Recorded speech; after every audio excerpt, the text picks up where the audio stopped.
Hey guys, Corey Coria here. Welcome to Blue Talks, and I hope you enjoy this video.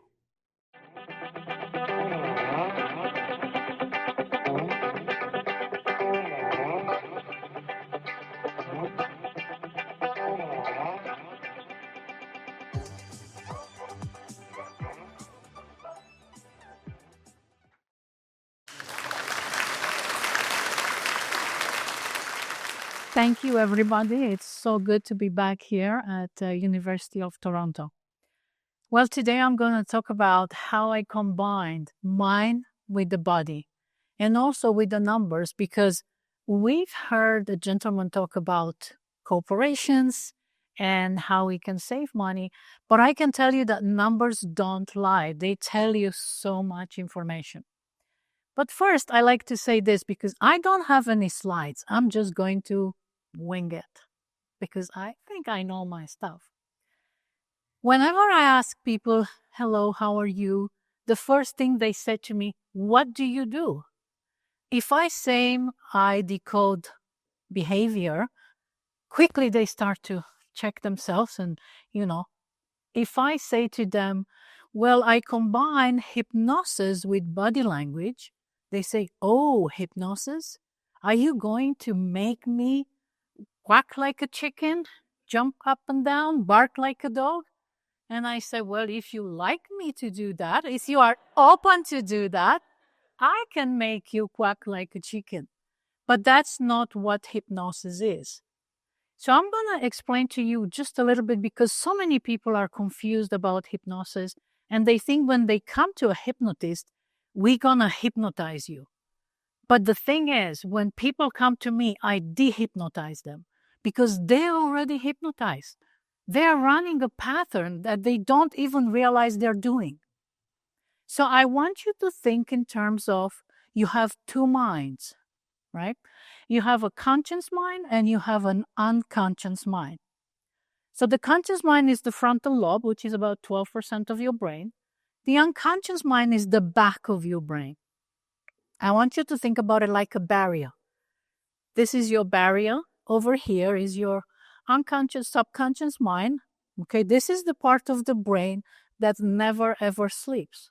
When you go to sleep tonight, this part is go over everything that you've done today and is going to put things into folders.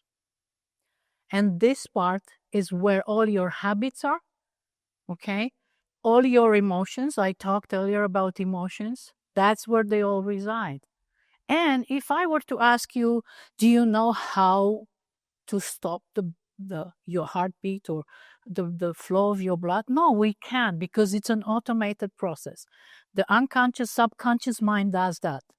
So that's over here. And it runs patterns. Everything you do, everything you say, with repetition and frequency, you're going to develop a pattern. But guess what? If this pattern is a positive pattern, then hey, that's fantastic. But we tend to run negative patterns, and we tend to tell ourselves stories that are not empowering, right? So that's your unconscious. Now imagine that out here is your conscious mind. And that's the part of the brain, that's the reasoning component. It always knows what it wants and know where it wants to go. However, it will never get there until you engage the subconscious mind, because that's your creative mind. You talk about that creative mind. This is where everything happens. So we need to engage creativity, femininity. So now, consciously, we can only process 5 plus or minus 2 bits of information at any given time. I'll give you an example. All of you drove in today? No, but you are drivers, right? You drive, right? Good. I want you to go back and remember when you first started to drive, right? Maybe when you first started to fly. So the first thing we do when we learn something or when we learn how to drive, we sit in our car and we focus our attention onto the road. That's the first bit of information that runs through our conscious mind. The second bit is you look in the mirror and behind to make sure you're safe. The third bit of information, you pay attention to your acceleration. And if you have a manual car, you have to change the clutch. The fourth bit of information is talking to the instructor back and forth. And the fifth is your internal dialogue. What do you tell yourself? Anything else after that is going to drop off from your awareness because your conscious mind cannot process any more information after that. So let me say this. You're starting how to drive, and you're driving, and you're driving, and you're driving. How many of you went and got into your car and said to yourself, I'm going to drive home, and before you realize you were home? Raise your hand, right? So earlier I talked about patterns, right? The patterns that we run. So you've been driving and driving and driving. So what happens when you do something with repetition and frequency? It moves from here to here, and the brain says, I've done this so many times, and it goes in autopilot. So we do this unconsciously. Now, people tend to change on their own. When people come to see me, this is what happens. I explain to them what hypnosis is. But most people, they can change on their own. They don't need to come to someone like myself, right? I have worked with people who, let's say, quit smoking, right? It works something like this. They tell themselves, I'm going to quit smoking. I'm going to hang around with people who don't smoke. I'm going to chew gum, go for a walk, do whatever it takes. And then suggestion goes into their subconscious, unconscious, and boom, they can quit smoking on their own. The difference is when they come to someone like myself, what do? I get them to relax. The conscious mind goes down. The suggestion goes into their subconscious, and boom, we go to the root cause, right? What is the root cause of that issue? Now, having said that, how many of you want to know that you are being hypnotized on a daily basis with your eyes open? I'll explain that. How many of you have been to a movie theater? Right? What is the first thing that you do or we do when we go to the movie theater? Get popcorn. Right. Before the popcorn, after the popcorn, we sit down, and what do? We focus our attention onto the screen. Well, guess what? Hypnosis requires two things: focus attention and letting go of your conscious mind, right? Now, the moment you focus your attention onto the screen and the movie starts, what happens? You let go of your conscious mind. You get involved into the story. If you didn't do that, you would be the director or the producer of the movie. The moment you let go of this, you engage your emotions. Correct? They're all about emotions. I covered that before. So the moment we engage those emotions and we look at what's happening on the screen, let's say it's a horror story movie, right?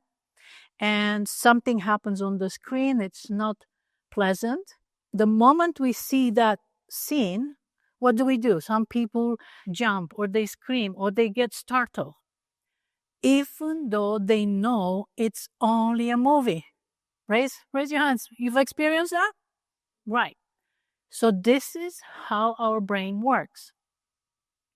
Now, my question to you is this. How many times you've told yourself a story? Or how many times did you say to yourself, oh, but what if I cannot do that? What if I'm not good enough? What if? This is the exact same process that takes place in your mind, right? You guys are following? Perfect. So now that I've covered hypnosis and you know that I combine hypnosis, numerology, and body language, how do I combine the three? Because in my coaching program, I do three things. I look at your numbers. Your numbers tell me who you are. Do you have strengths? Do you have weaknesses?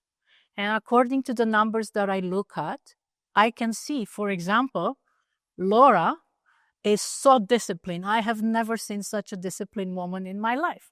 How do I know that? It's because I quickly did her numbers like that. And I said, oh my God, no wonder you won the gold medal.